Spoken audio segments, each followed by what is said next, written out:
Bonjour à tous, nous nous retrouvons aujourd'hui pour une vidéo pour réviser le CRPE et nous allons nous intéresser à l'orthographe à l'école élémentaire. Pour l'orthographe lexicale, l'accent est mis sur les mots invariables, la mémorisation des mots usuels et l'acquisition de repères orthographiques. Pour l'orthographe grammaticale, les marques d'accord, genre en nombre, des noms et des adjectifs, l'accord dans le groupe nominal, l'identification de la relation sujet-verbe et la conjugaison sont les priorités pour l'orthographe grammaticale. Les principes didactiques. L'approche est fondée sur l'observation et la manipulation. On utilise donc des activités spécifiques pour comprendre le fonctionnement des faits linguistiques. Pour comprendre également la mise en relation avec la lecture et l'écriture. L'accent est bien évidemment mis sur les régularités du système de la langue et les activités d'observation et de réflexion ainsi que la mémorisation sont mis en place à l'école élémentaire. L'orthographe est très valorisée scolairement. Généralement, c'est le signe du niveau de l'élève. Pour acquérir l'orthographe, c'est une acquisition lente et difficile. En effet, les compétences orthographiques ne sont qu'en cours d'acquisition. Il y a 3 types de difficultés. Le degré de conceptualisation. L'élève stocke en mémoire des mots avec leur forme orthographique spécifique. Il met en place ce qu'on appelle des automatismes. Le 3e type de difficulté, c'est la complexité de l'orthographe française. L'orthographe est dite opaque. Un phonème peut s'écrire de plusieurs façons. Les phonogrammes sont différents des morphogrammes, qui sont différents également des logogrammes. On n'écrit pas seulement ce qu'on entend. Et en 3e difficulté, on a la complexité de l'apprentissage orthographique et sa mise en œuvre. L'analyse des faits de la langue demande des stratégies d'acquisition différentes. Elle est dépendante des connaissances en grammaire, mais elle s'exerce aussi dans des situations complexes, comme production d'écrits, par exemple. Donc voilà les 3 principales difficultés que nous retrouvons dans l'orthographe à l'école élémentaire. Des principes généraux pour structurer l'enseignement de l'orthographe. L'orthographe n'est pas acquise de manière intuitive.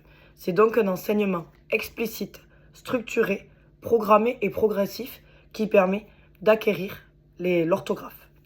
Il faut donc insister sur les cohérences et les régularités de la langue, ça on ne le répétera jamais assez. Il faut bien sûr établir une progression raisonnée, hiérarchiser les apprentissages qui ne doivent pas dépasser les capacités des élèves. Il faut donc s'appuyer sur un document qu'on retrouve sur Internet, les tables de fréquence et d'acquisition des mots. Donc ça, vous les retrouvez facilement sur Eduscol, je pense. Donc, c'est important de connaître les fréquences d'utilisation des mots en fonction de l'âge de vos élèves.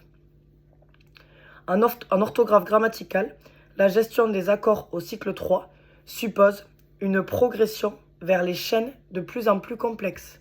Donc ça, c'est important de bien le comprendre.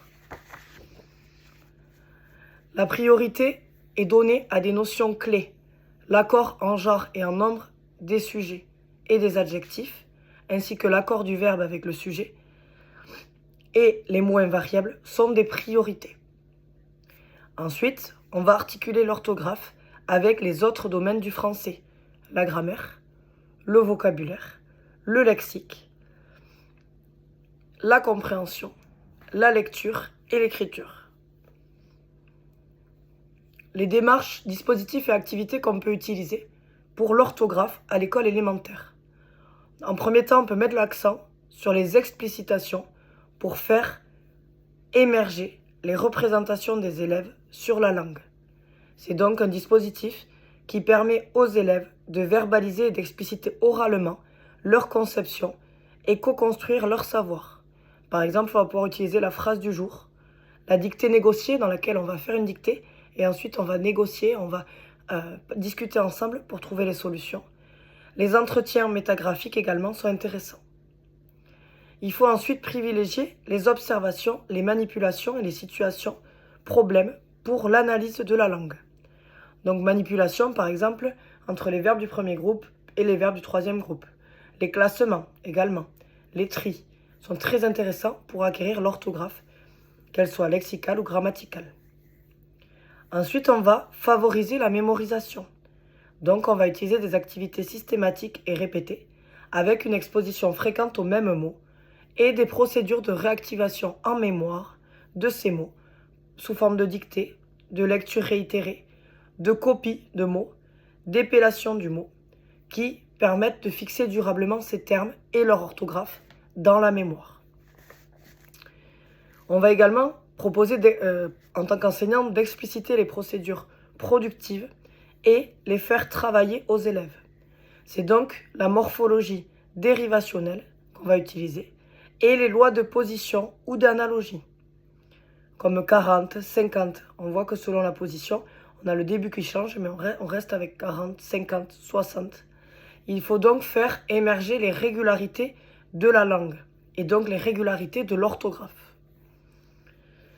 Il faut mettre en place aussi des activités régulières pour fixer les acquis et automatiser les connaissances et savoir-faire et donc automatiser ces mots qu'on aura vus. Donc il faut faire des activités fréquentes d'orthographe, régulières et ritualisées, comme par exemple la copie et les dictées. Ça doit être régulier. On peut faire une dictée, une petite dictée tous les jours. On dicte une phrase tous les jours et à la fin, on a une dictée finale avec une dictée d'un petit texte de 2-3 phrases. Ça peut être aussi une dictée de mots tous les jours, des mots qu'on est en train d'apprendre. Et à la fin, il y a une dictée bilan à la fin de la semaine avec tous les mots qu'on vient d'apprendre, qu'on vient de mémoriser et donc d'automatiser ou qu'on essaye d'automatiser. Il faut savoir aussi que l'orthographe ne s'apprend pas à la maison, ils ne doivent pas apprendre les mots tout seuls. Les mots sont d'abord appris en classe et ensuite, effectivement, ils peuvent les réviser à la maison lors de devoirs, mais il faut que les mots aient été vus en classe. On ne peut pas leur donner les mots à apprendre tout seul. Il faut leur apprendre, leur montrer les régularités, les particularités. Pourquoi, par exemple, quand on dit ouvert, on met un T à la fin d'ouvert, de l'adjectif ouvert, parce qu'on peut dire ouverte au féminin.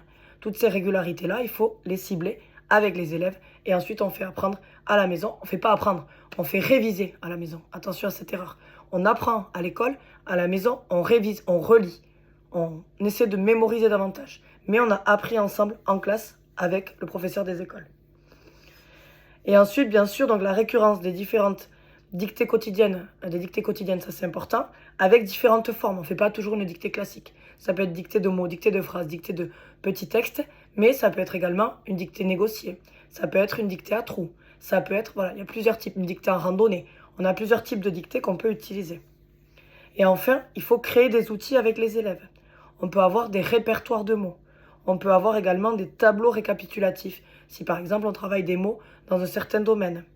On peut avoir aussi des règles affichées sur l'orthographe, sur l'accord par exemple, sur l'orthographe plutôt grammaticale. Et on peut avoir aussi dans la classe, bien sûr, ces affichages. On peut les avoir dans le cahier de leçons, mais on peut avoir dans la classe des affichages qui seront importants pour que les élèves puissent se référer quand ils n'auront pas bien mémorisé tous les mots appris par exemple. L'évaluation de l'orthographe. Les élèves peuvent être partie prenante de cette évaluation. En effet, on peut faire un classement critérié et les élèves doivent valider s'ils ont rempli les critères ou pas dans une dictée par exemple. On peut aussi proposer, bien sûr, il faut que l'évaluation soit comprise par les élèves et il faut qu'elle soit positive. On peut avoir des exercices ciblés sur la notion travaillée. On peut avoir des dictées bilan comme je disais tout à l'heure. On peut aussi proposer 3 fois dans l'année la même dictée et mesurer la progression au cours de l'année. Donc normalement, le nombre de fautes devra réduire au cours de l'année en général. Et le but, c'est d'observer la progression de l'élève, que l'élève se rende compte qu'au début, il faisait 25 fautes et qu'après, il en faisait plus que 10 par exemple. Donc ça, c'est vrai que c'est important. Et bien sûr, on a tout ce qui est situation de production écrite qui peuvent permettre l'évaluation. Par exemple, on est sur une évaluation de début de texte parce que là, on va être plus vigilant. Les élèves vont être plus vigilants, la vigilance va être plus grande que si on est sur la fin du texte. Donc, on va plutôt évaluer le début du texte sur une production écrite. Bien sûr, on peut avoir des dispositifs de notation pour dédramatiser l'évaluation. C'est-à-dire qu'on peut mesurer le taux de réussite. Au lieu de dire « vous avez fait 10 erreurs », on va dire « vous avez réussi à 80% cette dictée », par exemple, ou 90% de mots justes. On peut aussi avoir une coévaluation, que s'évaluer entre pairs, que les élèves, du coup, entre eux, corrigent l'autre élève. Ça, c'est intéressant également. Voilà par rapport au travail de l'orthographe à l'école élémentaire. N'hésitez pas à mettre vos commentaires en dessous si vous avez des questions ou des retours. J'essaie de continuer les vidéos assez rapidement. Je sais que certains ont passé les oraux. Si vous voulez nous faire un retour, n'hésitez pas. Sinon, on se retrouve très vite pour la suite.